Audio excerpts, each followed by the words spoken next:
Hello everyone. So today we'll be talking about multidimensional scaling. Multidimensional scaling is actually one of the ordination methods which has been quite regularly used in ecology. So what is meant by ordination? So you have some objects and you want to arrange them as per their distances in whatever dimension you want. So that is known as ordination. This is also known as principal coordinate analysis, and actually it is used as generalization of PCA to count data. Usual PCA is used for continuous data. So this is used as generalization for PCA for count data. So what do I mean by ordination, or what do we try to do in multidimensional scaling? There are actually two versions of multidimensional scaling. One is known as metric multidimensional scaling and other is known as non-metric. So we'll be talking about the metric version, that is the one which is based on distances. So what do we do there?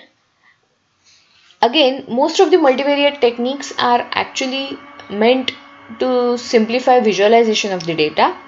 Same is the case with MDS, that is multidimensional scaling. So you try to project the higher dimensional data on lower dimensional plane so as to get better visualization. And of course the process is not going to be perfect. There are going to be some flaws in it. You are going to miss some of the information, but that is okay. So for example, if I have 3 points which are arranged like a triangle. So I have A here, then I have C here, and I have D here. So they are arranged in a right angle triangle manner. So suppose this distance is 3, this distance is 4, then we know this distance is 5. So I have 3 objects in 2D plane. Okay, and now I want to represent them in 1D. From 2D I want to go to 1D. Now what does MDS try to do is, it tries to represent the objects in lower dimension while trying to preserve the distances between them. Okay, so it tries to find those points in lower dimensional plane which would have similar distance structure. So the actual values of A and B and C don't matter. What matters to us is distances between A, B, C. Okay, so I can have maybe one possibility is you take A here, then from A to B we want distance 3. So you take B here which is at a distance 3. Then from B to C we want distance 5. So we want C somewhere here. So this total distance is 5. So now A to C distance has become 2, whereas originally it was 4. So what we have done is, yes, we have tried to represent 2D data into one dimensional, but in the process we have lost something. So my initial distance matrix was A, B, C, A, B, C, 0, 0, 0 of course.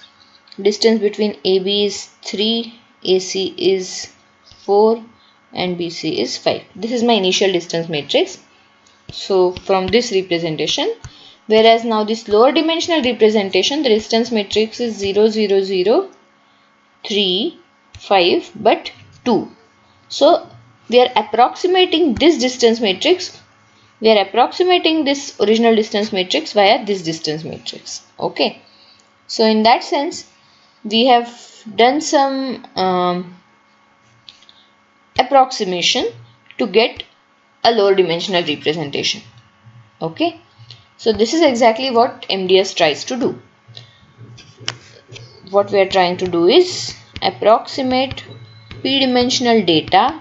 Actually, we are not approximating data, we are approximating its distance matrix via, so represent p-dimensional data or distance matrix via a lower dimensional thing. So via or in t-dimensional space where t is smaller than p.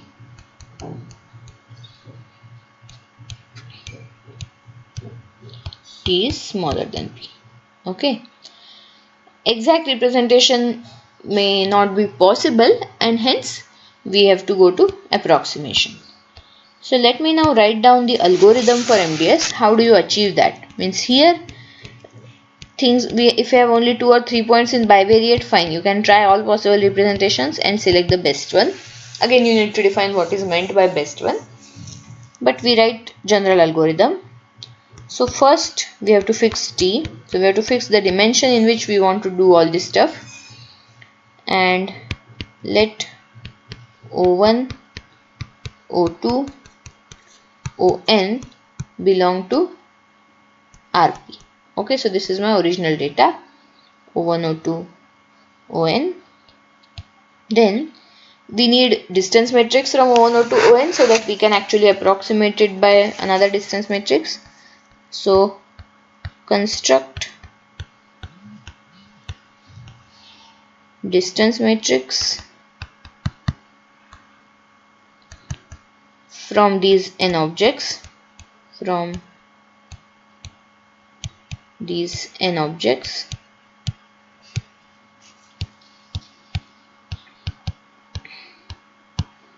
call that distance matrix say delta. So delta is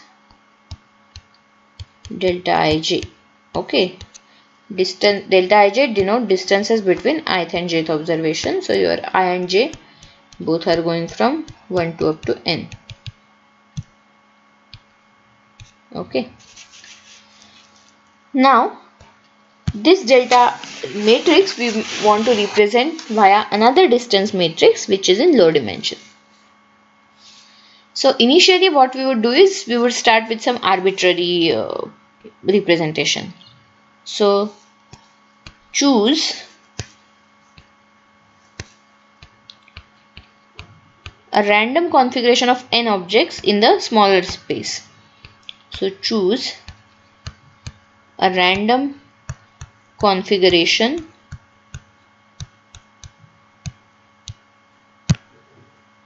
of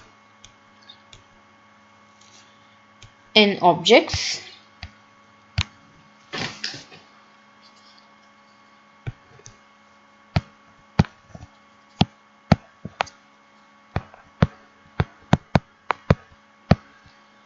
in the t-dimensional space. So in RT, t-dimensional space, we are taking completely random.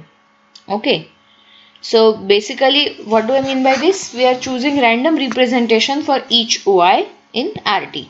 So random representation means might mean you take some arbitrary t components of OI, or like completely random is also okay. So choose a random representation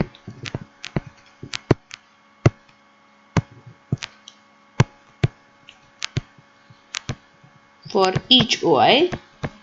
So for each OI in RT. So in the t-dimensional space, choose a random representation for each OI. Now that you have something to represent each OI, you can compute distances between these new objects. Okay, so compute distances between these representations.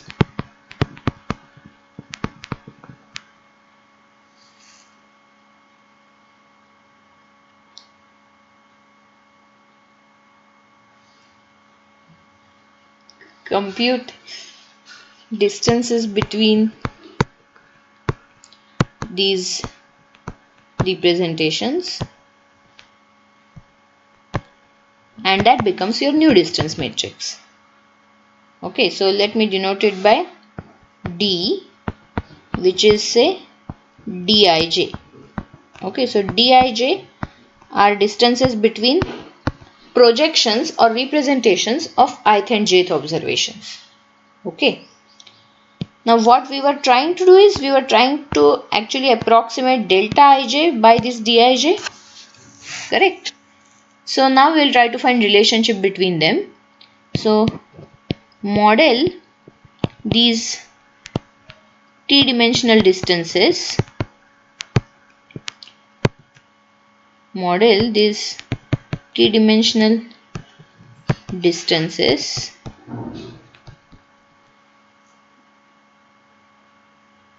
as functions of original p-dimensional distances. As functions of original p-dimensional distances.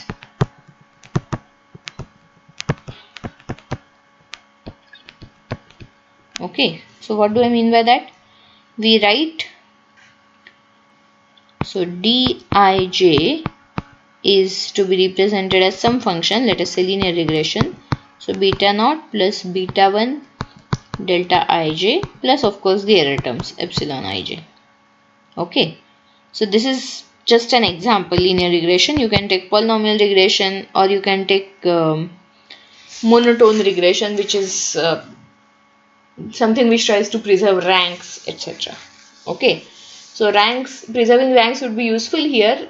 What do I mean is, the observations which are having say high distance in the original space, they would have high distance in the new space also. So the order of the distances is at least preserved. So that makes sense. Okay, so we do this type of modeling, and once we do this type of modeling, we are going to get some predictions from this model. So those predictions we'll use to compute some sort of error. So we define stress as square root of sum over dij minus d hat ij